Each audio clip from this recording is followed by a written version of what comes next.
வெயில் காலத்துல நம்ம நீராகாரத்தோட சேர்த்து இந்த பருப்பு கீரை மசியலும் நீங்க எடுத்துட்டு வந்தீங்க அப்படின்னாக்க நல்ல ஒரு கூலிங் எஃபெக்ட் கிடைக்கும். அது மட்டும் இல்லாம உடல் உஷ்ணம் அதிகமாகிறதுனால ஏற்படக்கூடிய இந்த சூடு கட்டி ஆகட்டும் இல்ல வேர்க்குரு இதெல்லாம் வராம தடுக்கிறதுக்கும் இந்த பருப்பு கீரை யூஸ் ஆகுது.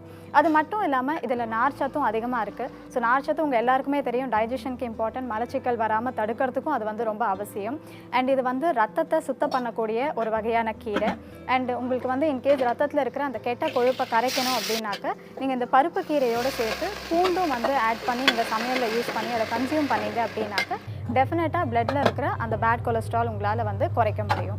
அண்ட் இப்போ சில குழந்தைங்க பார்த்தீங்கன்னா பசி எடுக்காது, அதே மாதிரி சரியாக சாப்பிட மாட்டாங்க. அந்த மாதிரி இருக்கிற குழந்தைங்களுக்கு பசியை தூண்ட வைக்கணும் அப்படின்னாக்க இதே பருப்பு கீரையோட பூண்டு, வெங்காயம், குடமிளகா இது மூணுத்தையும் நீங்கள் கம்பைன் பண்ணி அவங்களுக்கு சமைச்சு கொடுத்துட்டு வந்தீங்க ரெகுலராக அப்படின்னாக்க டெஃபினட்டாக அவங்களோட உடலும் பார்த்தீங்கன்னா ஒரு ஸ்ட்ரென்த் கிடைக்கும். அதே மாதிரி அவங்களோட பசியும் ரெகுலேட் ஆகும்.